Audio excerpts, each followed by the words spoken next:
7 o'clock, and I'd like to welcome everyone to our first meeting in October the 2nd.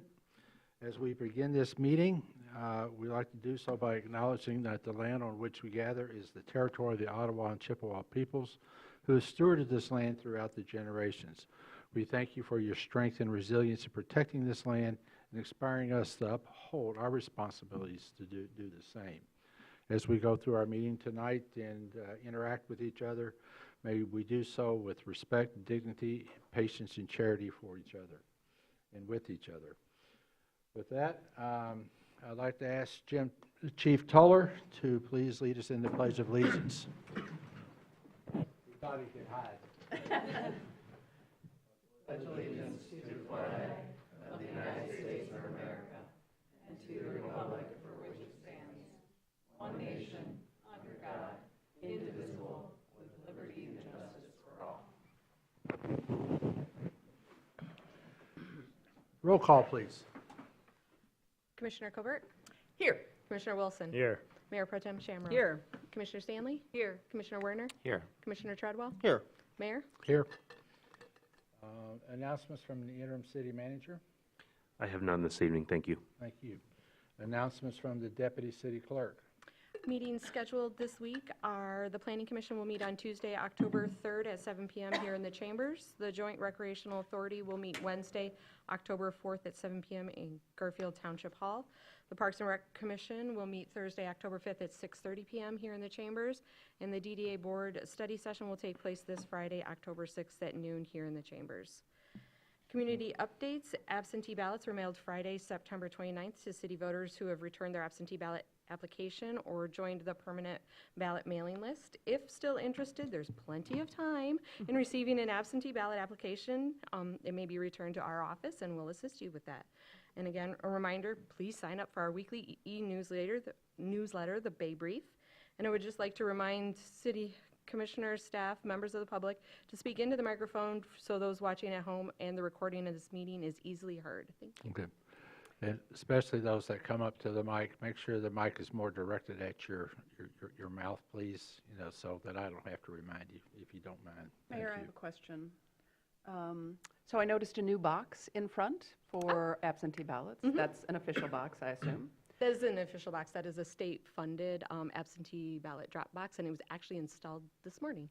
So did I put my ballot in the right box? If it was stuck in the red one, we'll still be able to retrieve it. But if you stuck it in the white one... It is not in the red one. I put it in the white good. one. If you stuck it in the white one, that's exactly what you So needed to do. on the red one, it still says election material. Yeah, we're updating the updating. language on that. Okay, so for everyone, the white box is the official box. Yes. Got it. Thank you. You're welcome. Okay. With that, consent calendar, please. The purpose of the consent calendar is to expedite business by grouping non-controversial items together to be dealt with by one commission motion without discussion. Any member of the commission, staff, or the public may ask that any item on the consent calendar be removed therefrom and placed elsewhere on the agenda for individual consideration by the commission, and such requests will be automatically respected. If an item is not removed from the consent calendar, the action noted in parentheses on the agenda is approved by a single commission action adopting the consent calendar. 1, consideration of approving the minutes of the September 18th, 2023 and September 25th, 2023 meetings of the City Commission. Consideration of declaring surplus fire department fitness exercise equipment, which was at the airport. Approval recommended. Consideration of authorizing a blanket purchase order for snow plowing and hauling services in the downtown area for the 2023-2024 season with the option of renewal for 2 additional years. This is a housekeeping matter. The option of 2 renewals was not included in the motion previously. Approval recommended. Consideration of declaring garage equipment number 156.19 surplus and consideration of authorizing a purchase order for its replacement, which is a John Deere 644X hybrid loader for use by the Streets Division. Approval recommended.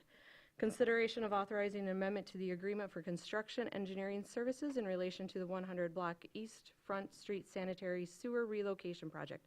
Approval recommended. Okay. Is there anyone from the commission that would like to remove an item from the consent calendar?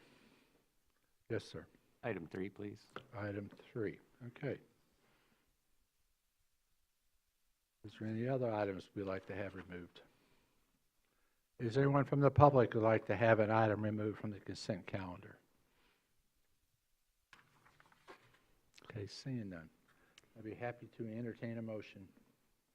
I'll move that we accept the consent calendar as amended. Support. We have a motion and we have support. All those in favor say aye. Aye. All those opposed say nay. Okay. Okay, we had item 3 removed, which was the authorizing of the blanket purchase order for snow plowing and hauling. The only difference between this tonight is that there were 2 additional years to be included in the agreement, provided that there was no increase in costs. Is that correct? Okay, you're shaking your head yes. Okay, and so that should have been in our last approval. Mr. Warner, you had this pulled, please? Yeah, thank you. And largely because at the last meeting where I pulled this, the discussion was the budgets could be amended at a future date. But if we give the future city manager the authority to renew this for 2 consecutive years, it would be 3 years before the next city commission has a chance to see this and look at it again. And so to me, again, with the parking lot specifically, the cost breakdown is 50-50 between parking services and the general fund. Makes a lot more sense to have parking services pay 100%, or parking services can split it with some other interested party like the DDA or the DTCA or TC Tourism, but to have the burden put on the general fund, which is the citizens of Traverse City, I just don't see as appropriate. All right, if I remember correctly, these are 1-year agreements, but we would renew it if it comes back. We still have to, because it is over your spending authority, or do we? Well, if you're giving the option, if it meets the parameters outlined in the RFP, then the city manager would have the authority to Okay. extend them. Okay, thank you. Thank you for the clarification. Okay. Okay, I'll entertain a motion. Or not. Can I ask a question? Oh, go ahead. Did you want to, Mark? Can I ask a question that, I guess for Frank, and maybe there's a head nod, but maybe I'm going to force you. Is it possible to add with the approval of the city commission? It seems to me that this is being crafted so that, in theory, if we can keep getting the same price for them, they're going to be our preferred. But if it came back to us for approval, would that still be able to lock in that preferred rate if it's available? Yeah. Or is this all, by putting it this way, though, it's kind of more of a binding than saying, well, we'll just take it up next year? I'm sorry, you were in the process of coming up, so I sorry. understand. All you would have to do is for 2 additional years with approval by the city commission. That's you can what do that. I'm asking. Would You that can do that, jeopardize any of if this that's what you potential prefer. price lock that we're looking at? Or is it? I'm hearing multiple things here. So according to the city attorney, if that's what the commission wants to do, then just leave it alone. The one thing I would note is this doesn't preclude what Commissioner Werner is discussing as far as how things are funded. We've made a commitment. Lauren and I are going to talk about it more tomorrow. We're going to have the DDA service agreement in front of this body before you all are done. That is my commitment to you, all of you. However, further discussions on how costs are shared and broken down, those do need to happen, and there is a lot of that activity already happening. My recommendation would be that you handle that through the budget process, because that's a decision that's separate from approving the work. The work's still going to have to get done. How the money's allocated and who's paying for what, we can work through the budget process on that. If I can ask my question too, I'd appreciate that additional answer. But what I was asking was, this says authorized to issue 2 1-year renewals if this service order remains at the same or better price. My question was, does this need to be framed in this way? So rather than saying, well, then we might as well just wait and do it year by year, does framing it in this way incentivize the contract to be considered at the same or lower cost, or does it not make any impact on it at all? I'd be happy to make this with a contingent on the approval of the city commission next year, if that to them, knowing that they have that edge, will continue to maybe get us a better price. That's what my question was. Sure, I understand the question. I think the difference there remains in the legal language. So if you approve something without having the ability to add that year or two, a year from now, are they held to the same price? I guess my answer would be probably not. But to answer the other side of that question, I think is where you're going to, I still think there's some latitude in year 2 and 3, if this is year 1, you're approved year 1, year 2 and 3, there's still options for the city to not engage in that agreement. Again, it doesn't guarantee a price. You're not saying that you won't approve anything above that price, initial price. Okay. That make sense? Yep, thank you. Yeah. That's the clarification I was looking for. And now that you brought that back up, how the money is, they don't care how they get paid. They just need to be paid. All we're doing is contracting with the service to handle the snow removal. The other discussion will take place through the service agreement and/or the budget when it comes up in the next year. But all this money's been budgeted for this year. We've already approved it in this year's budget, correct? Correct. Okay. All right. So next year, Mr. Warner, you can have that discussion during the budget time. Okay, And I hope we do. okay, yeah. We won't? You won't. I won't. Yeah.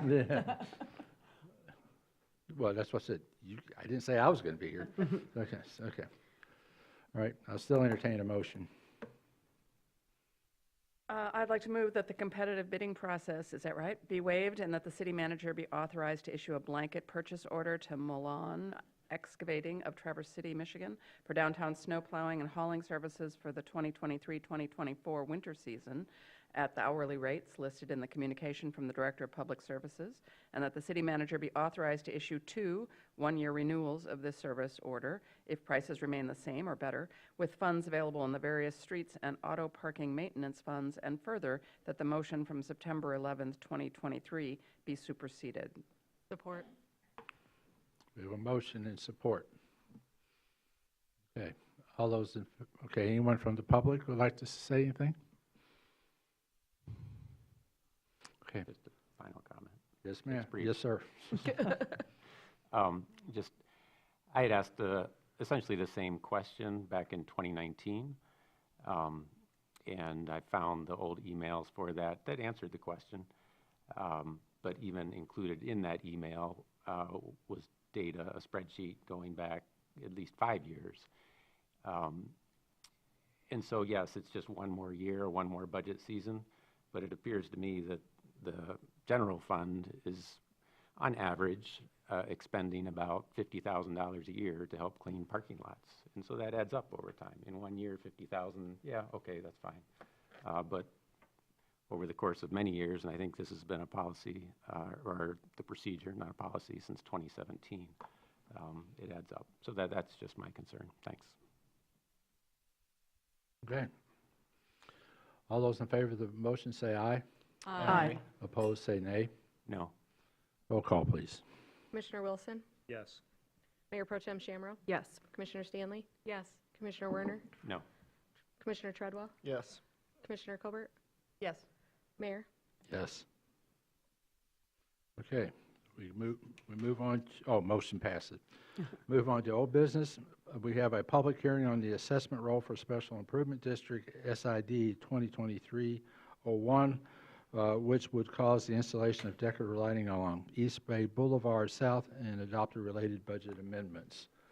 Okay, wait a minute, Susan, I think it's working here. Now, Ms. Karn, I'm assuming that I'm looking down through here, from the polling or we have a majority of over 50% willing to proceed? We received the original petition, which had 17, so that was over 50%. The cards were late in getting out, the courtesy cards, but we did have 17 that initially said yes, Okay, of the 20. of the 20. So what do we have now? We had 8 cards come in, and they came in at 50-50. So the others have not come in yet. Nobody else is. Correct. And I think our policy is that if it's got over 51%. Is that not correct? Yes. It had to be over 50%. It has to be 51 or more. That's what our policy is. So can we go ahead and hold the public hearing this evening and give them 2 more weeks to see if there's any more cards come in? If they don't, then we just don't take it up. Yes, Okay. definitely. Did I miss why we recarded? Oh, it was the petition and then the cards? Is that the Petition procedure? goes out, and then some other information goes out from the clerk's office, and we send the courtesy cards out to verify the signatures. Okay. And my error, been a little behind the scenes with getting things done. And so we got the cards out a little late, and we got, like I said, we have received 8 back today, and it was half said yes and half said no. So it was a 50-50 of the 8. Okay. So, and there were 17 that wanted, so you're barely, you don't even have a majority of We were hoping those. for a couple more today. Huh? You don't even have a majority of those that originally petitioned. Okay, Correct. we need to wait a couple more weeks, just give them a chance. Okay. We still need to hold a public hearing, so if you want to Thank you. establish is there something you have to read for the public hearing over there? Hold on. Can we open the public hearing? No, and no, then- she has to read a statement. There's a certain statement that has to be read because it is an SID. So the purpose of this public hearing is to allow the public an opportunity to express and the opportunity for the city commission to consider the public's support, opposition, or general comments regarding this matter. To preserve the written record, members of the public are asked to state whether they are in support or opposition of this matter and whether they are expressing general comments. And then after such statement, the public is welcome to continue to elaborate on the matter. You guys are considered the special assessment role. Yeah, but do they not have, or to those that, when we did the last one, we need to have anyone that's here, whether they make comment or not, to stand up. Stand up. That's related to this, and just give us your name. Is that it? Okay. Yep. So all we need is for people to stamp, just give us your name for right now. Okay, address, please. Thank you.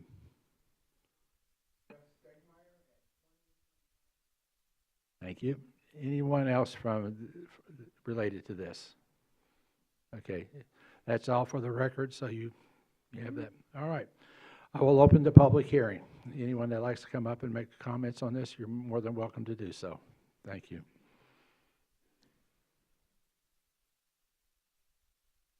Well, I'm Jeff Stegmeyer, and from 2025 Shawnee, and received this, like she said, Thursday, and I knew it wasn't going to get back in time, so I attended the meeting, and I'm voting to oppose it.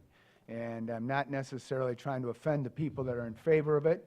I'm simply stating that I don't live on East Bay Boulevard, and so I don't want to be assessed for this. I think it's for the people on East Bay Boulevard. I don't have a residence on East Bay Boulevard. I don't know if they've assessed this to other people that are in the neighborhood also, but as far as I'm concerned, I'm not interested, for the simple reason I don't live on the street. And I think I'm still going to have some bright lights from the park anyway, so I don't think it's going to benefit me. Does part of your property abut East Bay Boulevard? You know, I don't own a single foot on East Bay Boulevard. Okay, I'm just asking a Now, question. the survey shows that it bisects the corner. And so I would challenge anybody to verify that I own a foot on East Bay Boulevard. If someone wants to go over that with me, I'm open, okay? No, that's fine, sir. This is Just not wanted- a fight, this is just No. a discussion, okay? That's good for me. Anything else? No, that's Okay. all I Thank you. need. Thank Thank you. you. Sir, did you have a comment you wanted to make?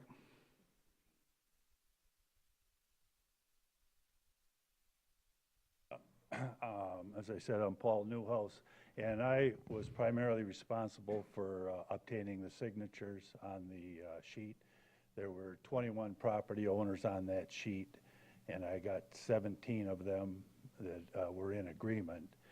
And I agree with the last person that was up here. When I saw his property parcel on the sheet, I was kind of confused on why he would be on it, because you know, I don't know, just looking at the data sheet that the city clerk or the assessor's office supplied, if he has a foot of frontage on that, I would be surprised. Okay. But getting back to, I didn't get this card in the mail until Friday afternoon, and we didn't open it till that evening, so we only had one day to respond to they're getting the card in. And if that's the case of everybody else on the block, at least 5 of the property owners on the block have second houses. Several of them have already left town for warmer climates. Several other ones seem to be having health issues, so they may not have been able to respond in the 1 day's notice that we got. So while the idea of extending the application for the cards is a good idea, the letter that we got with it stated that they have to be in by today, and if people took that, they may not be interested in sending them in after today. Okay. So I think that perhaps it should start over and a letter sent out saying you've got 2 weeks to respond, or that would give everybody that time if that's what you're interested in Okay. doing. Given the circumstances, well, we'll finish the public hearing. Okay, thank you. Anyone else? Okay, I officially close the public hearing. I'd recommend that we defer this until the October 16th meeting. Agreed. I just had a quick question, though, since these things don't always present themselves. Is there, addressing the gentleman in question here, who says if he has even a few inches, he'd be surprised on this.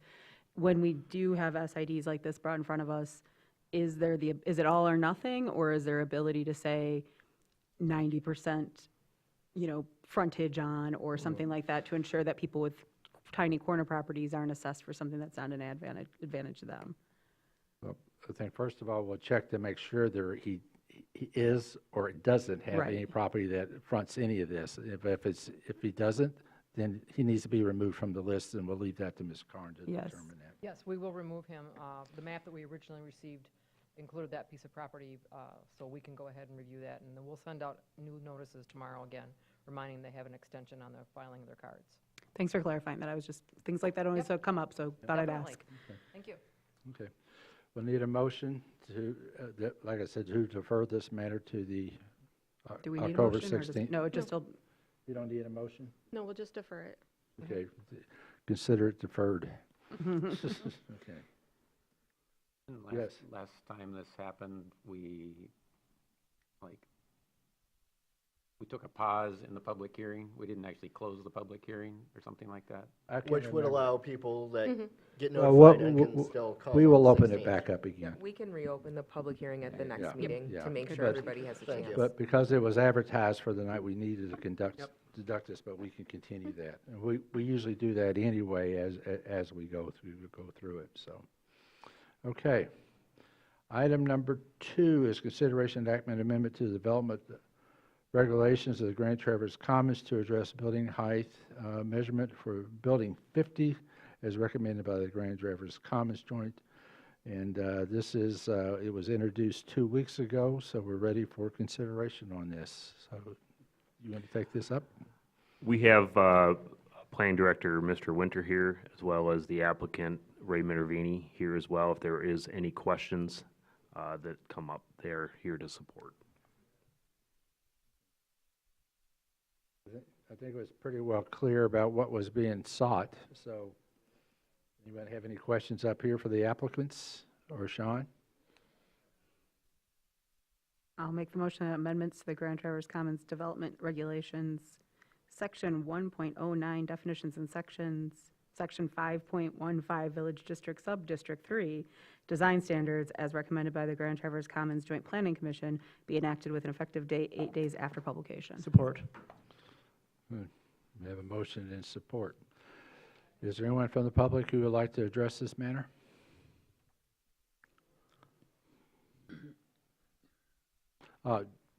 We need to say the rules for public comments before they're not picking on you. This is for everybody for the rest of the evening. We ask that you state your name and address, indicate if you are a city resident, non-city resident, and/or city business owner. We have a 3-minute time allotment per speaker. When your time has elapsed, the timer will beep. And finally, we request that all language be respectful to all parties. Justin Reed, 630 Cottage Drive, Apartment 1B, city resident. I thank you, fellow city commissioners, for moving this on. like I said last time, it looks like a smile with two front teeth broken into it, so thank you. Good. Anyone else? Anything else from the city commission? All right. All those in favor of the motion say aye. Aye. All those opposed say nay. Motion passes. Next, we have consideration of enacting an ordinance amendment to the Traverse City Code of Ordinance, which would provide for payment in lieu of taxes arrangement for workforce housing and not require that the project have administrative finance. And this was introduced 2 weeks ago. I think we had a pretty good discussion of the policy or of the ordinance. Later on under new business, we'll be talking about a change to the policy so that we can complete this and start this program. I know this is something that we have been looking forward to for quite some time, and so happy to see this moving forward. So, are there any particular questions? I think we've been through this, beat it up pretty good, so is there any? Would one of the committee like to do the honors of the motion, since they worked so hard on it? Say one quick question, Yes. if you don't mind. I spoke after the last meeting very briefly to our city attorney about the minimum size, because we've heard a couple times that maybe this applied for 5 units or more. Are you able to comment on that? Yeah, this particular ordinance doesn't speak to a number of units. Oh. So this one could be for any number of units. The two that differentiate are the ones that are coming down the pike that I hope to work on next, which are the attainable housing and the residential housing exemption. I finally remembered it. I always forget that one. So one of those is for up to 4 units, and then one of those is for 5 and more units. Thank you. Okay. Thank you for that clarification, Commissioner Warner, because I misspoke about that earlier today even, and it's great to hear that it's even more encompassing than we thought. No, and we did discuss it during the ad hoc. We're not sure or smart enough, or I'm not smart enough to see how this applies, say, to an ADU, but technically it could apply to an ADU. We just, There may be a tool that's better suited yeah, there for might an be, right, ADU. but we just don't know. I don't know how exactly. Right. So maybe we'll have an applicant and we'll figure it But out. without this tool in place, nothing can be considered. Right. Oh. So, It's a bonus to it, to me, not a detraction. okay. Mr. Warner? Oh, you got a Oh, question? no, I just wanted to say, as someone who sat on this ad hoc, we had lots of voices at the table and lots of great input, so I feel comfortable with what we Okay. came up with, and thanks to Lauren for all the work she's Okay. done. Mr. Warner, I see you're just begging to make this motion. Sure. I'll move that the amendments to the Traverse City Code of Ordinances Workforce Housing Pilot Ordinance Chapter 883, as recommended by the ad hoc committee, be enacted with an effective date 8 days after publication, and further, that the payment in lieu of taxes policy be approved. Support. Okay, we got a motion and support. Anyone from the public like to weigh in? Okay. All those in favor of the motion say aye. Aye. All those opposed say nay. Okay, thank you. All right, next under new business, we have consideration of adopting a resolution for transfer of ownership from the original 550 Resort Class C license.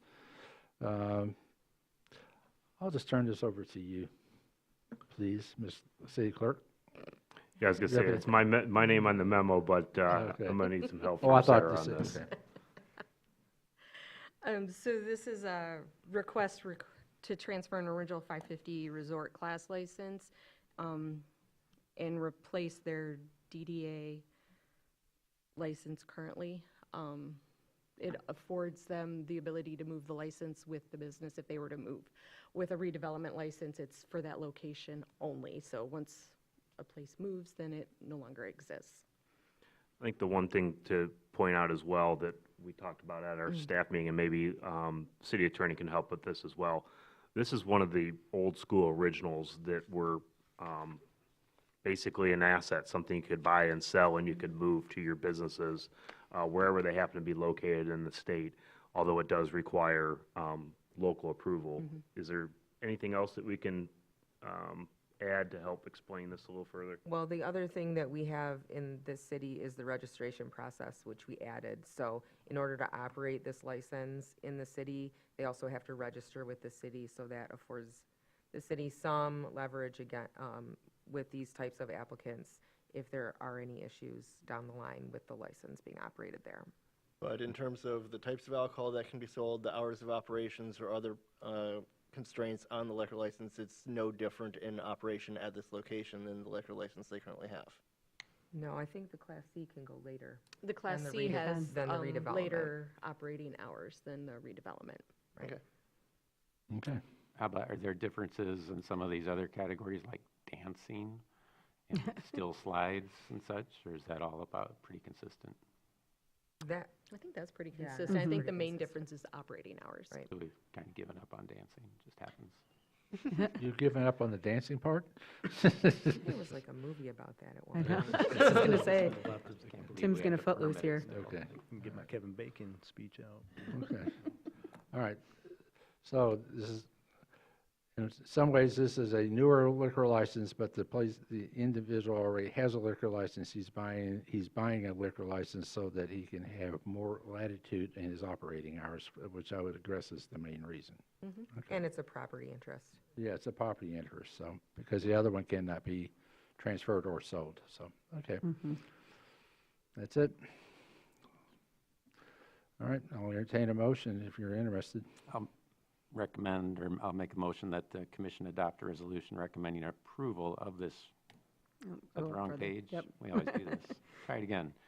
I move that the city commission approve the request from Sparks BBQ LLC to transfer to it a Class C original 550 resort liquor license with Sunday sales, AM/PM, dance, entertainment, and additional bar permits be approved, and that the city clerk be authorized to issue an updated liquor license registration to Sparks Barbecue LLC for it to operate such license and permits at 201 East Front Street, Traverse City, Michigan 49684. And I'll support that, recognizing again that this is not changing the number or distribution of liquor licenses in Traverse City. We have a motion to support. Anyone else from the public have any interest in addressing this? Okay. All those in favor of the motion say aye. Aye. All those opposed say nay. Motion carries. Okay, we have a, let's see here. We have item 2 is consideration of introduction of an amendment to the Traverse City Code of Ordinances, which would add marinas and boat liveries as uses allowed by right if meets conditions in the HR Hotel Resort District. This was recommended by the Planning Commission. So, Mr. You want to start or turn? I was going to turn over to Mr. Winter to introduce this item, as well as the next one as well. Okay. All right, good evening, Sean Winter, City Planning Director. This was a request that we received from Delamar to add both boat liveries and marinas to the list of uses in the HR district. Currently, none of the districts where we allow those uses, that the properties are actually privately owned, are on the waterfront. But we do have some HR district properties that are on the waterfront, including the one where the Delamar is, where they would like to have this added for consideration. Now, at this time, they're not proposing, as the applicant has stated, any specific plans.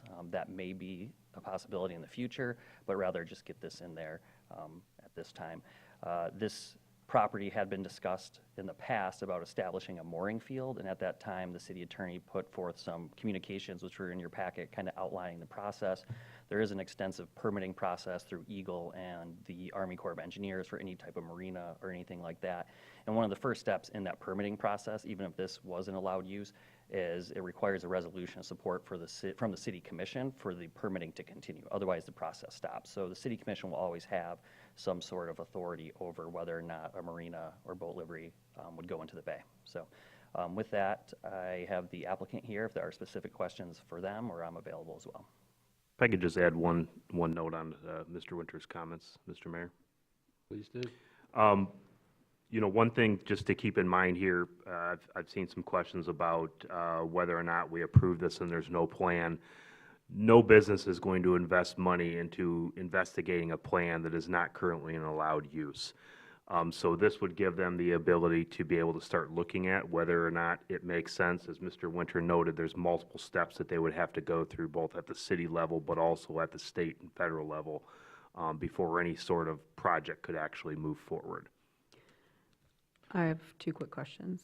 One, by my calculations, I think, and maybe I'm wrong, so I want to check with you, there's 2 properties that would qualify for this, correct? There's a couple more. So There's 4. Delamar itself consists of 3 separate parcels. The other one would be the Bayshore Hotel. And thank you, I'm sorry, I'm not on the planning commission. To me, it's 2 entities. Sorry, I Two should have said it more entities, yes, but more just clearly. east of Bayshore, there are some narrow parcels, I think 4 or 5, that are in that same, HR. Terrace HR, is one of yeah, them. Okay. along the water. Island View Cottages. Yes, okay. Thank you for that clarification. And then my other question, and Sean, you've just explained it as a planner should. Lauren and I discussed this beforehand and just before the meeting. And so Lauren, you bulleted this out in like 3 steps, and this is where I love a good slide sometimes. Would you kind of explain how you explained it to me, the process that this would go through? Because I think sometimes we can get into this, then that, and this, and that. From my understanding, when talking to you, there's 3 points, and could you go through those 4, Right, please? so it would have to be allowed, is it allowed use in the zoning? That's what this step is. If ever anything is attached to the bottomlands of the Great Lakes, it's required first to have an Eagle, it's a joint Eagle and Army Corps permit. And first in that process, well, at the beginning of that process, the city commission has to give a resolution. If the city were to attach anything to the bottomlands, or if anybody would ask to do that, like in front of one of the city-owned properties, still there would have to be approval by the city commission. That was another question that I was asked. So if ever anything off of the shore of the city is attached to the bottomlands, be it a dock or a mooring, anything like that, Eagle and Army Corps permit is required, and permission of the city is required in the form of a resolution. Okay, so and again, I'm boiling this down because we don't have the brief notes here for everybody watching at home that maybe didn't read through the whole packet. That means that if we pass this, and Delamar's sitting here today, they want to do something, they still have to bring a plan to the city commission for approval. Then it has to be approved by Eagle and Army Corps of Engineers, and then it could possibly go through. Yes. But if the city commission says we don't like your plan, once it comes to us, it's dead in the water. No Yeah, pun if intended, sorry. The resolution is required for the Army Corps permit, and if the resolution is not included, then the permit application process stops. And then at the next level, Army Corps looks at it and says, no, this isn't feasible for the protection of our waterways. It would also stop at that Yeah, point. yep. Thank you. I today, for some reason, decided that I had reservations here and called the Watershed Center and didn't hear back from anybody. Was there any weigh-in from the Watershed Center on this? Not that I recall, no. Not that you recall, okay. I'm also, as I looked through the pages from 2019, noticed that fire had some reservations, police had some reservations. Looking at that, should we be concerned about that, since this is a similar? Well, I think in 2019, they were responding to a specific plan for a mooring field, and at this time, we don't have a plan to express concern for or support for. So that would be handled, I think, on a case-by-case basis in the future if it's allowed. And we would have an opportunity on a case-by-case basis to approve those individual projects. Correct. And my final question is, so currently there's something called Aussie Rentals, renting on the Delamar property, I think, or close to it. They have gas that they pump from a truck that's parked there. I'm curious about whether we say yes to this, where we are on providing, the ability to sell gas at the marina, things like that, and whether we need to worry about that. That would come as part of a specific plan in the future. That wouldn't be included in the zoning. But once we approve this, or if we have concerns about that, can we stop something? Yes. Yes. So if this is approved tonight, all it does is say that the zoning allows for the use. Well, this is just Introduce. Oh, moving. is this introduction? Yes, I'm it's sorry. not even It's final. an Sorry. introduction. If this zoning is approved altogether. Okay. All that means is that it's an allowed use.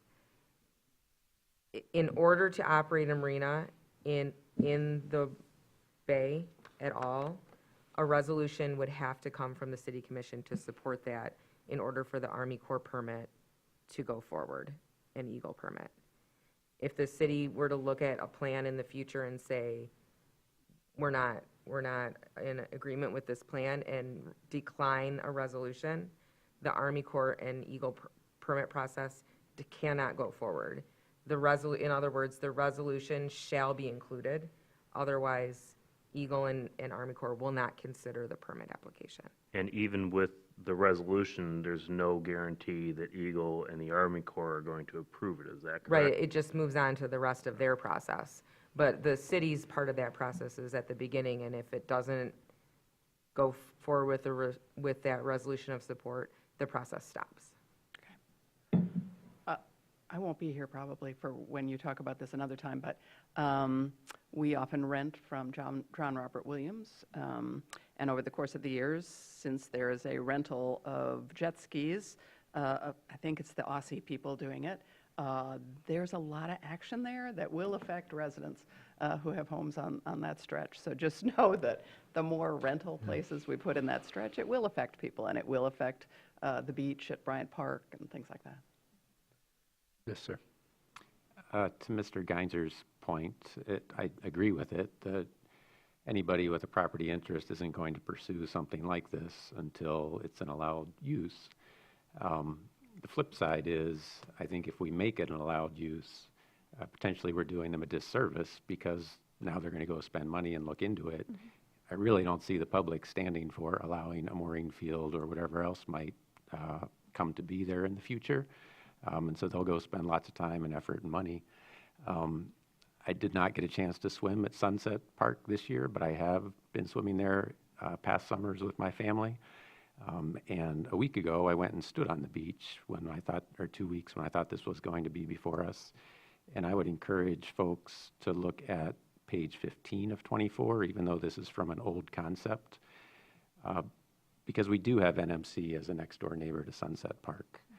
And that's no fault of the Delamar, but to me, this Sunset Beach would lose 90 whatever % of its value as a swimming beach if it was at the end of a water corridor, essentially. You know, a break wall on one side, a mooring field, docks, whatever it might be on the other side. It's a completely different place. And so yes, we might move it forward now, et cetera, but I think the public wouldn't stand for it in the future. And so I don't think we're helping the Delamar by giving them false hope. That's just my opinion. Yes, you have a question? I can go first. Oh.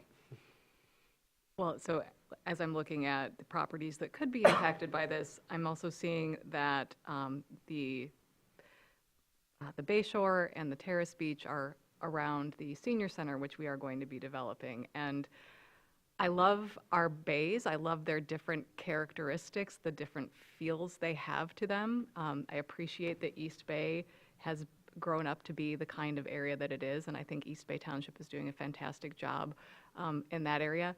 I grew up here. I remember Geraldine Green and the women who protected the West Bay front to be public property.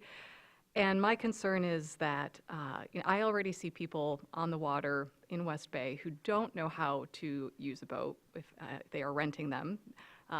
There are very large boats that often end up in these types of marinas. West Bay has lots of sailing, youth sailing. We have the island. We have people enjoying swimming at Sunset Park, at the Senior Center Park. And I don't see the value of this to the people who live in Traverse City. We were elected by the people who live in Traverse City, the Traverse City residents. And in fact, I see this as being detrimental to the quality of life on the water for the people who live here. Oh, go ahead. Yeah, I guess I'll counter that as somebody that enjoys spending a lot of time on the water. And sure, I can see that more boat traffic is not necessarily to the benefit of all waterfront users. I don't have the most pleasant experience kayaking an inland lake on the 4th of July when there's 20 jet boats going around me at high speed and creating severe wakes. But this is merely allowing it to proceed in our zoning category, and we will have the opportunity, if it does, to approve any marina on a case-by-case basis. Plus, I feel that at the state level, there will be significant restrictions and regulations that would both limit the size and scope of any potential marina or mooring field, but also take into consideration local considerations, like the Delamar.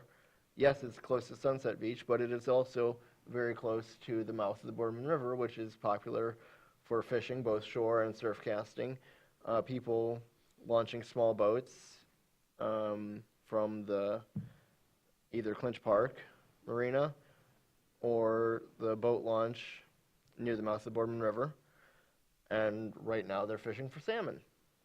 They'll fish for steelhead in the summer and spring. There'd be ice fishing in the winter, but a marina would not necessarily impact that. And there is important fish habitat in that area, so I'd trust that Eagle would look at those factors and say that any marina that happens at that location would have to be limited in its size, scope, and the impacts it would have on those other factors. I guess I have walked the entire coastline of East Bay Township along East Bay, and yes, there are a number of marinas that are classed under a very similar zoning code to this proposed ordinance, but they are not much different in appearance or practice than what Delamar currently has, in that it is a dock offshore that has pilings, but most of the dock elements is put in and taken out seasonally, that boats pull up into. It doesn't have additional break walls. It doesn't have hardscape. Along East Bay, none of the docks impede the ability of somebody like myself from walking the entire length of the shoreline along the sand. And where Delamar is, at lower lake levels, you have been able to walk right along the sand without worrying about the dock that is there now. Even beside that, there is an easement along their patio area that allows public traffic in the 5 feet or so along the water side. The question I had that, because actually, a weird way it ties exactly into what Mai has just said, is I've just heard like there's a boat that's coming up and fueling right now, and there's all these things that are already existing that have either been permitted, I guess, or are allowed. And so my question, I guess, would be kind of, or I guess where I've been going back and forth on this is, if I see this as potentially, and I guess I'm reframing it to hear others' thoughts, as if we go ahead and approve this, to Tim's point, it might be false hope to everybody, but maybe we'd see something that comes out that doesn't have trucks come up with fuel, than something that's Eagle regulated instead. And I see this actually basically as enacting regulation that the city commission gets to control more than we already do right now. And so that's the lens I'm looking at this through, to potentially either have it be just sitting there, because as Tim points out, we're not going to approve a bunch of moorings and all the other stuff that's out there. But is it a possibility for us to get something literally cleaner over there in Delamar, and maybe nothing else even? But I've just seen over the years, like Ms. Stanley, that I've seen things get pieced on to here and there and everywhere, and somehow it keeps going through. And I guess I was kind of looking at this as an all-encompassing way for us to have better control over it. And maybe I'm missing a point there, so I'd also appreciate to hear from my fellow commissioners where I might be missing that point and where this doesn't help us in that way. Anyone else? I agree with that. Well, I'm not in favor of it. So Excuse me, I'm not in favor of moving this forward. I don't think we need another marina down in that area or any other areas on West Bay or else, I don't know if too many of them will be on East Bay within the city limits. So I'm not worried about whatever happens in East Bay Township is what happens in East Bay Township. I don't see it. We have a public marina just right down the street from them. If it's meant for people to come in and be able to dock their boats, and they can, I'm sure there's a shuttle they can go get folks if that's what they want to do. And there's also another one that's over on the west side in Elmwood Township. So I don't think we need another one at this point. So. But to follow up with Ms. Shamro, and perhaps asking the people at Del Mar, so I have this experience with the Aussie rental place, and it's not regulated that I know of, maybe it is, but they are sending people out on jet skis that don't know the rules and are coming close to the waters, I mean to the shore where people's homes are. How is that regulated?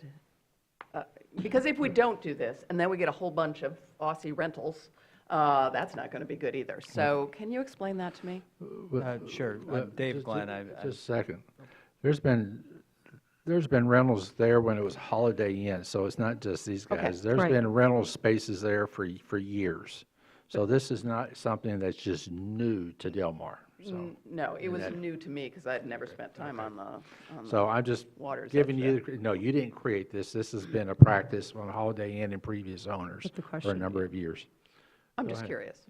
Sure. Hi, I'm Dave Glenn. I'm Coon Rogers. I'm the applicant for the Del Mar. Specifically on the gas truck, I'm not familiar with the gas truck depositing fuel at the jet ski rental. I can look into it, but I'm not specifically familiar with that, especially this year since I've been involved. I think you raise a good point, though, that if you actually do have Eagle involved, if you actually do have the Army Corps of Engineer involved, this has been a non-conforming use for some time, as you have indicated. It's protected as a non-conforming use, and it's going to continue that way if you actually had a plan on its merits that was considered. And we don't, that's not what we're asking for today, but if you did, it would be highly regulated at both the state, local, and federal level that could actually provide more protection from situations like that. Not to say that that's occurring right now, but it has been a non-conforming use for decades, and it's going to continue in that protected status unless it's altered. So I think there's actually an opportunity, if in the future, to provide more protection in that regard. Now, I want to somewhat refocus the purpose of this request, and it's a zoning text amendment. We're not asking for you guys to evaluate the merits of a marina that we're putting in. We're not asking for you to look at boat moorings or anything like that today. What we're asking for you to do is to recognize a discrepancy in the zoning ordinance. Am I loud enough? Sorry. I got to remind myself to talk into this thing. But there is a discrepancy right now, and Mr. Winter pointed it out, that you have a use by right for marinas and boat liveries. That's in the zoning ordinance, as it should be, because that's a public interest, and that should be provided in the zoning ordinance, especially for lakeshore districts. The problem is, on paper it's there, in practice it's not there. So essentially what you have now is an unintended exclusionary zoning, because the only marinas or boat liveries that you can have are the ones that are publicly owned. So there is a private interest in having private boat liveries or marinas, and that's why it's in the zoning ordinance as drafted, but the application of that, I don't think it was intended. It needs to be cleaned up so it actually applies to lakefront properties that are privately owned. Otherwise, it doesn't make any sense. So it's pretty straightforward in that regard, that what we're asking for is just the opportunity. It may be false hope. We don't have any plans for a marina, and I don't know what the future holds, but that's not what we're asking, is for you all to evaluate the merits of some hypothetical marina in the future. What we're asking for is the opportunity for us to come before you, if we decide to do so in the future, and not just have a blanket denial because it doesn't fit zoning, and wrongfully so, because it's basically excluded. And under the Michigan Zoning Enabling Act, that's exclusionary zoning. When it has the effect of prohibiting a public interest use, that is exclusionary zoning. And we want to clean that up and at least have the opportunity to come before you in a year, 10 years, or maybe never. Or maybe it's a different property that wants to do it. And you guys at that point can evaluate whether or not it protects the interests of the water, it protects the interests of the citizens. I can appreciate, I'm born and raised in Traverse City myself. I can appreciate that you want to see the waterfront preserved. And many of you don't feel that you can just use the Clinch Park Marina, which is publicly owned, but you can use the Clinch Park Marina. But Mr. Winter at the Planning Commission level talked to the Elmwood Township people. They talked to the people at Clinch Park, and they said they are overloaded. They have a huge demand for boat mooring and for marinas. Not to say that's happening now, but there is a demand. It may not be the priority of some of you, but it also, there are citizens in Traverse City that would appreciate having more opportunities in that regard. So I'd ask that you set aside any hypothetical future plans that you may have and just recognize what's before us, which is that there is an issue with the zoning ordinance as drafted right now, that it does not actually apply to private lakefront, waterfront parcels. And it excludes that use by right from even being considered. So that's. I just wanted to refocus everybody. I can appreciate all of your concerns about marinas in the future. I share a lot of them myself. But at the very least, we need to recognize the zoning ordinance as drafted doesn't provide for that use by right, and it should, so we can actually evaluate the merits. Thank you. Mr. Mayor, if I may. Go ahead. So to be clear, I come from a boating family. I've had my boater safety license since I was 11. My husband's income is based on the sale of watercraft. Our family owns watercraft, and we have been frustrated by our inability to get a slip in the public marinas. But as far as I'm concerned, it's a happy accident that our only marinas are on public property.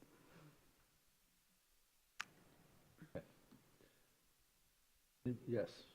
Yes, as just now alluded to, it was brought up in the Planning Commission meeting, and I'm a little disappointed that it didn't make its way into the memos related to this.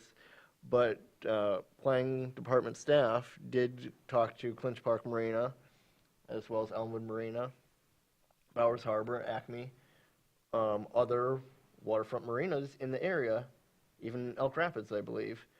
And they confirmed that there is currently demand for marina space far in excess of the supply, such that Clinch Park Marina has, I believe, a 3 to 4 year wait list if you want a slip.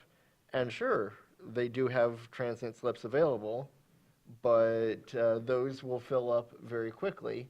So what ends up happening is, even though we don't have permitted mooring fields, we have ad hoc mooring fields form off Clinch Park Beach, off the volleyball courts, off West End Beach, and yes, even off of Sunset Beach and the Senior Center, because that's the place where people can tie up their boat during Cherry Festival and they can just walk onto shore. And if we have docks that people can tie up their boats to in front of hotels, that won't entirely eliminate that capacity issue, but I see it as hopefully moving boats from those unpermitted, unregulated mooring areas into a structure where we can have at least some regulatory oversight for the process. I guess my question is for Sarah. If we move ahead to introduce this, is there another public hearing? We would open for the public. There's not a public hearing, but we would open for public input. This isn't, you don't require a public hearing for this, correct? No. We don't require a public hearing, but we always open all these. So if we were to go ahead with this motion and pass it, what would happen next? So this introduces the request, and then it would come back on the 16th for possible enactment. And so there's another opportunity afforded to the public to speak. And then you as the commission would be able to either vote to approve the enactment or not allow it. Mm-hmm. So Just like we this did is with the start. Just like we just did with the pilot. Right. Would Mr. Winter have a chance? Because I feel, as Mitch does, that this all made sense to me in the planning commission, and now I'm wobbly. And I think everyone would do well to hear what that explanation was, because it is an inconsistency. There's the way it's written, so, You can do that right now, well, if he's ready. yeah. Are you? Can I interject The here? inconsistency. Yeah. If I may, maybe I'm going to defer to Lauren, but there were some claims made by the applicant there that I personally would like a little more time to talk with the city attorney about too, to understand those points that were made. I don't know if you have anything to add to that, but there's some questions I want to have answers Yeah. to before we go too much further. So if you were to introduce this, I would like to talk more with Lauren about some of these things and have Mr. Winter prepared to give a presentation at the next meeting, if that is the direction you choose to go. I think that's fair. Want to make a motion? Well, I guess I have another procedural question, is I already know that just from discussions, the 16th, which is our next and last business meeting, is pretty loaded already. Good, dodos, I was just saying. lots of coffee. I was just going to say, so as long as everybody, is that the plan? That's my question. Is the plan to then have this on the 16th, or are we introducing something and then asking the next commission to basically take action on it? Well, I hope not, because either we take it up or we turn it down. If you want to defer it to November, December, that's up to this body. Oh, that's a possibility. It could be. We just didn't take it up right Because now. I too feel, as Mr. Geinzer does, that I feel like I need a little more information. Well, you won't be here for that information. But I won't be here, so, yeah. Yeah, so you won't I'll be be here for. kayaking, darting in between jet skis. No. You won't be here for that information. Okay, I'll watch. Yes. Sorry, this is not a typo. It says 5 affirmative votes required. We require 5 votes just to set up, to introduce and schedule. I thought this was 4 votes only. Yeah, I thought so too. Yeah. That's why I was asking, because it sounds like there might be 3 in opposition, so thank Mhm. you.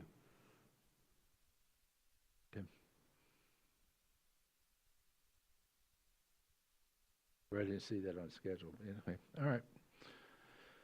Hey, we don't even have a motion yet, so.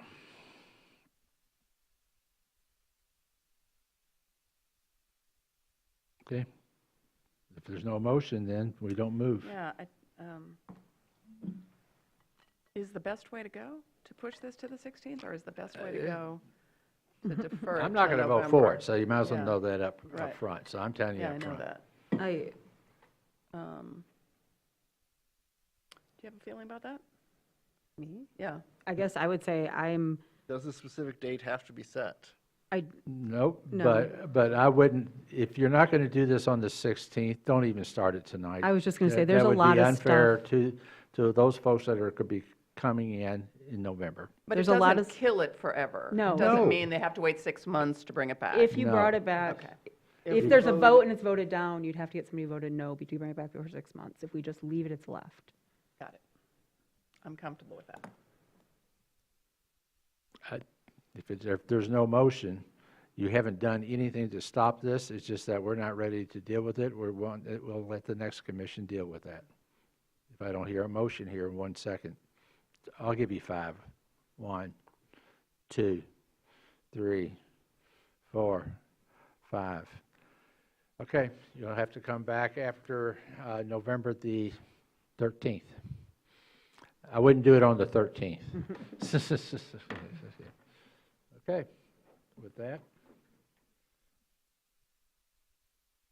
All right, next item number 3, consideration, and I'm not opening it for public comment because there's no action being taken or anticipated to be taken at this point.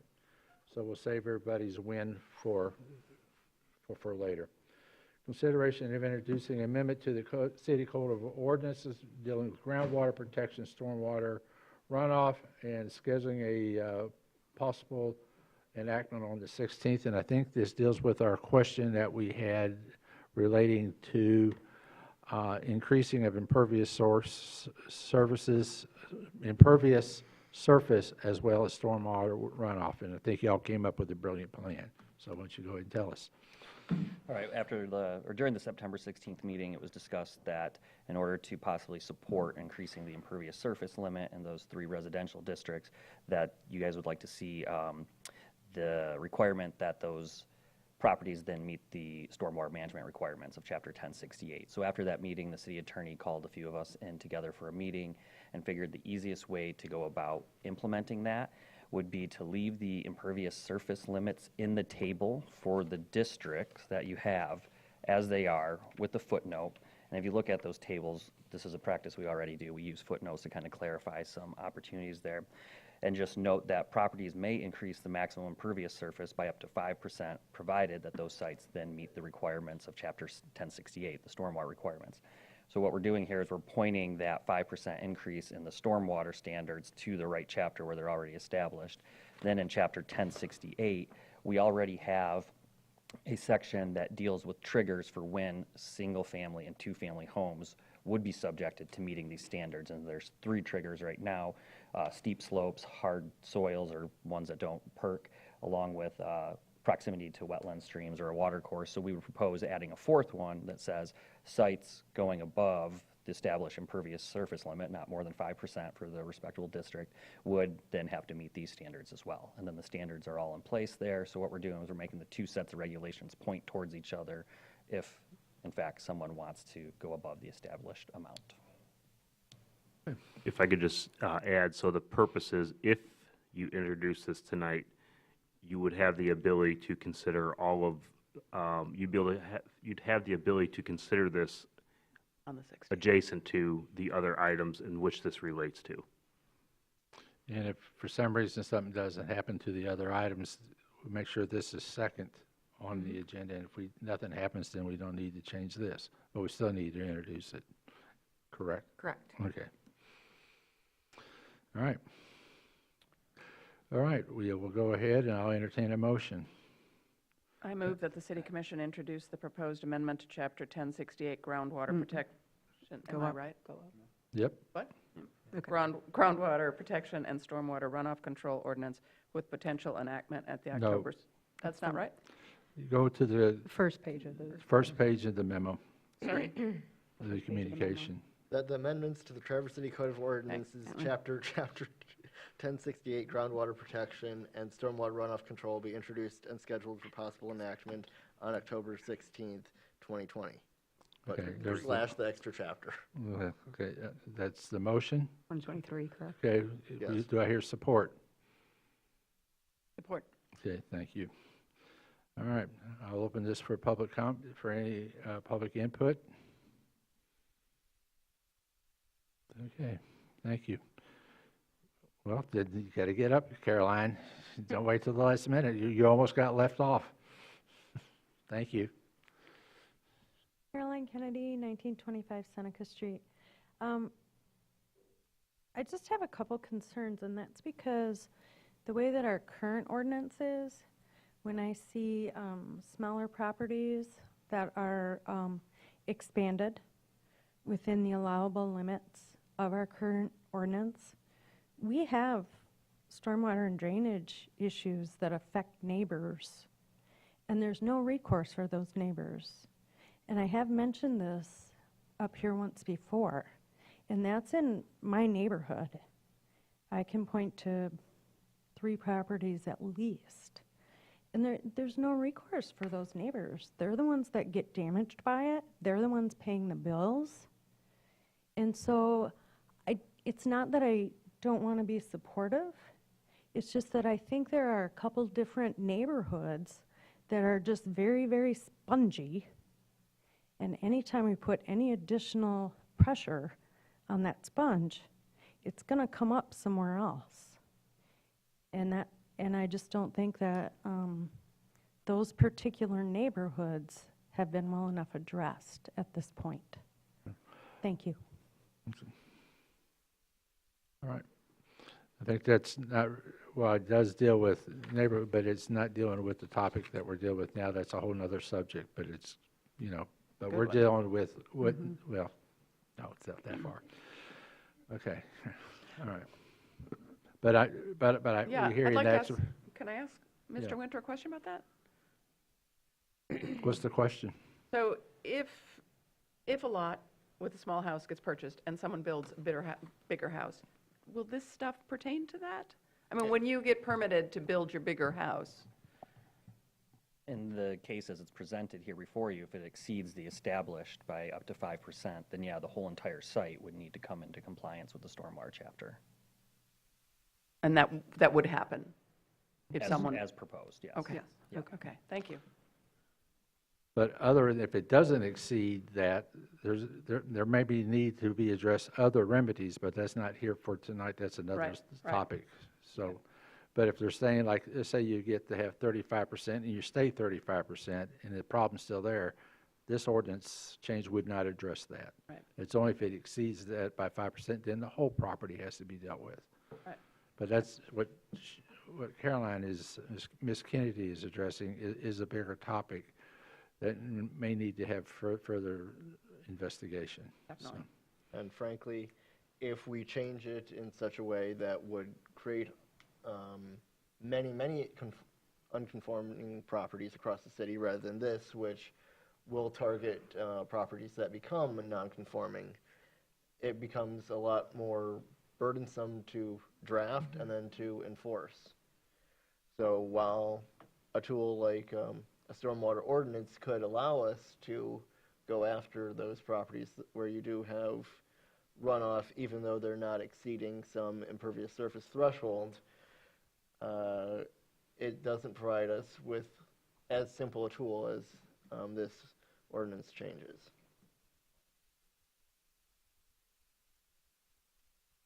Any other questions? Anybody else? All right. All right, all those in favor of the ordinance say aye. Aye. All those opposed say nay. Okay, this is an introduction only, and Carolyn, thank you for that, but hopefully it gets on someone's list to look at Yeah. from your particular thing Can I later also on. thank Mr. Winter for getting on this so quickly after that last meeting? Really Okay. appreciate it. Yeah, fast turnaround. Okay. Thank you, Lauren. Our last item is under new business is the city attorney's employment agreement. Myself and Mayor Pro Tem Amy Shamro has met with the city attorney. If you recall, last year there was a significant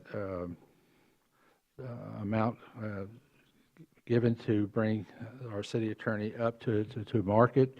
At that time, we did address that with the study, compensation study that was in process, there may be a likelihood that we may have to make a change, and of course that did come to pass, that the scale for the city attorney is between 160 to 190. We're recommending that it goes to 160, which is the bottom end of the scale. You know, and then the other items that are in her agreement. The other thing that the city attorney has requested is to be allowed to participate in the city's MERS system, like all the other ACT employees, and including the past city managers. However, that one thing that we're doing is that it starts from the time that this contract is enacted, and anything in the past is in the past. We're not asking to go back, but if the city attorney wants to go back and participate, she would have to buy the past out of her own at her sole cost.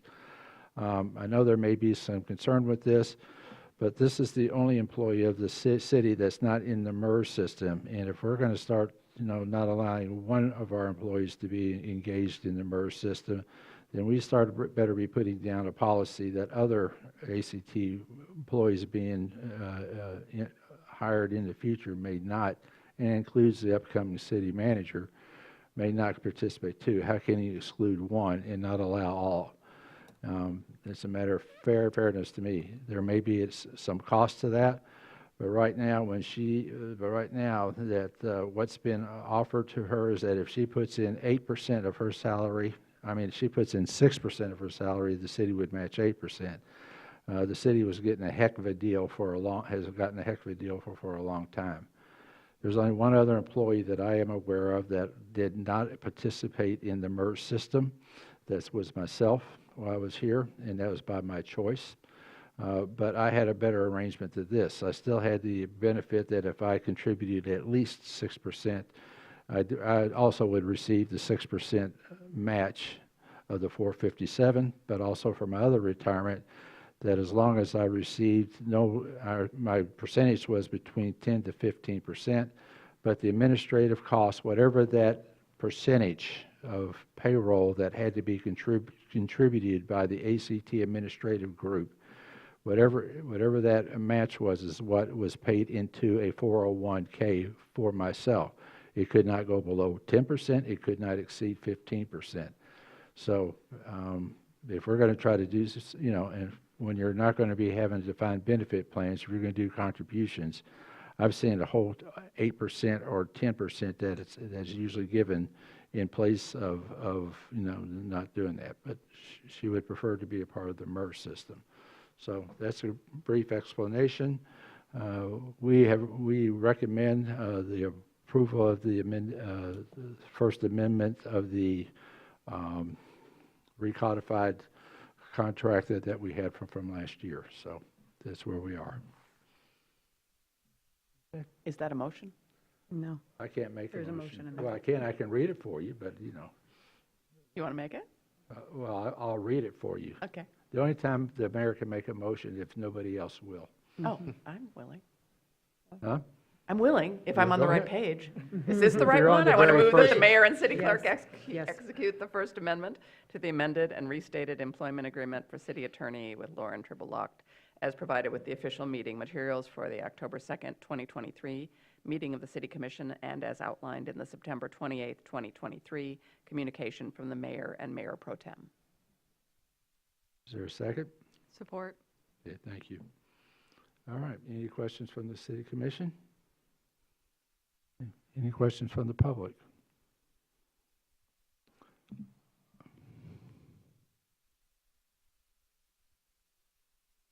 Rick Buckholder, 932 Kelly Street. I'm a Traverse City resident. Frankly, I was appalled when I read this about this pay raise. Last year, you gave her a pay raise, I believe it was $32,000, just like that. And she had been making about $100,000. And now you're going to give her another $30,000, making it $62,000 approximately. And you went almost 2 years short 3 firemen because you couldn't afford it. Now, I got to tell you, we got some of the highest taxes in the state. And being on Social Security is like no fun to buy food right now. And to see you give somebody a raise like that without any justification that makes sense is bizarre. And considering the toxic relationship you folks have with the residents right now, this is a real bad idea, and it's a real bad time to do it. Thank you.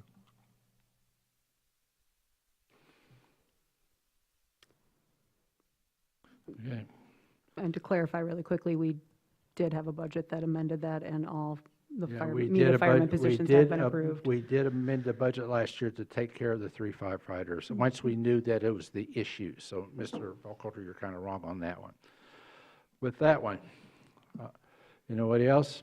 All those in favor of the motion say aye. Aye. All those opposed say nay. Motion passes. Thank you. Thank you for your hard work, Lauren. Well, anyway, I thought you were talking to me. I wasn't. No, you, no, not you, I didn't not do any you, hard just work. Lauren. Okay, thank you very much. With that, you have the reports and announcements. There are no appointments to make and correspondence. Under public comment, we have no reserved public comment, so I now open this up for general public comment.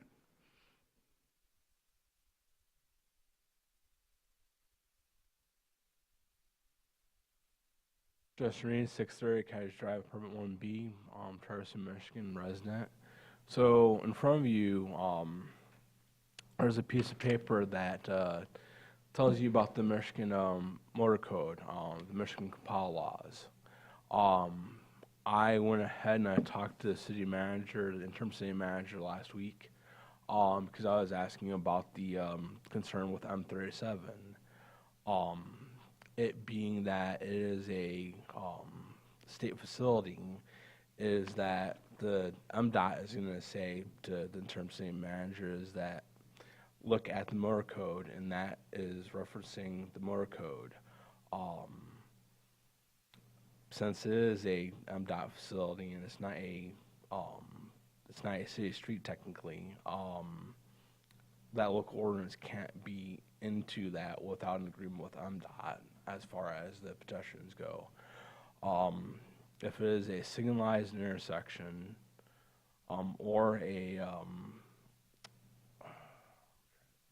signalized intersection or a control device at that intersection, and if it's just a crosswalk, like going across Division Street, that there's no traffic control device or any sort of signal, then the pedestrian can't just cross in front of traffic.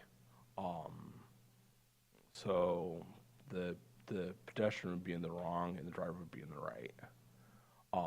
So that's why I gave that to you guys. So you're welcome to look at that Michigan compile laws. The code is right there with the index 257 is the motor code for the Michigan compile laws. Thank you.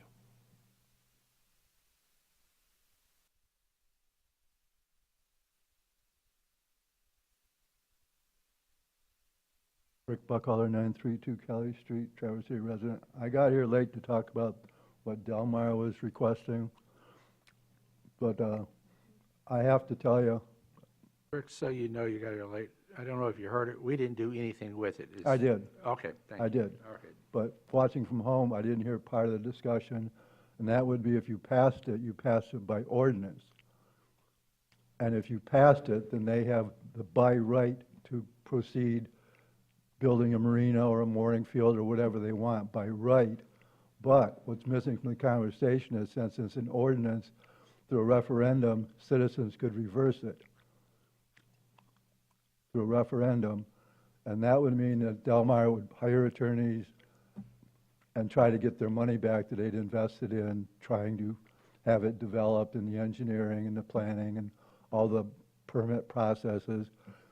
They'd want that money back from the city, even though supposedly they should know that that's possible to have a referendum on any city ordinance except zoning. And that wasn't part of the conversation. I would question your thought on that, but I'll leave that to her. Okay.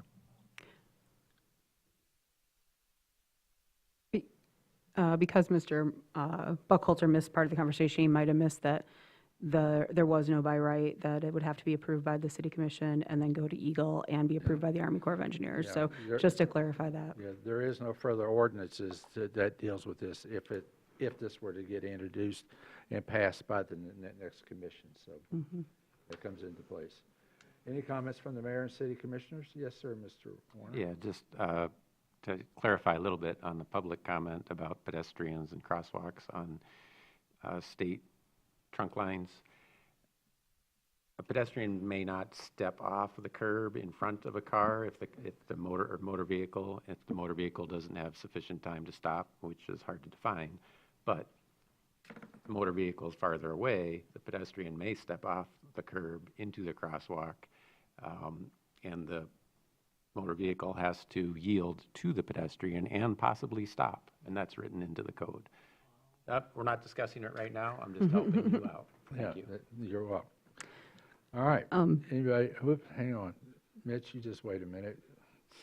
Amy. For final comments, I just wanted to say, on a totally unrelated note to public comment, this weekend, or the last few days, Traverse City has celebrated its Pride.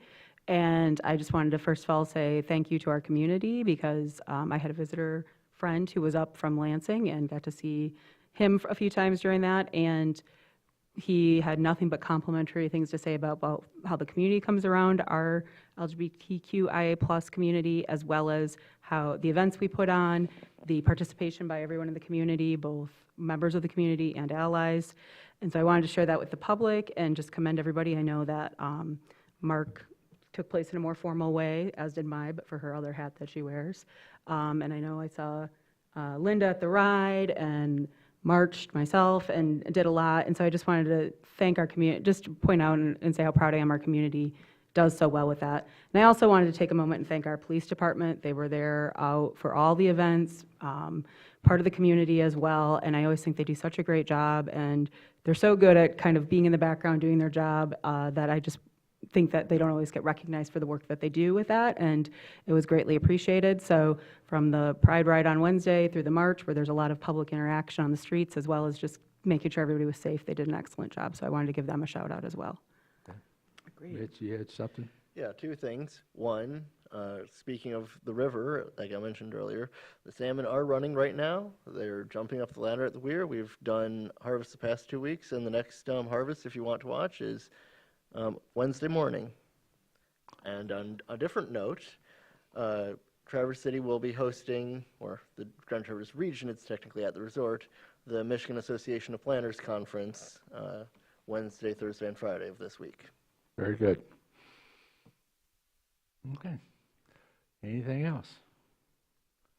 Well, with that, unless you all just want to hang around, we can sit there and talk about war and peace, stuff like that. But I'm going to adjourn this meeting. I'll brush off my freshman year Bye. paper for you.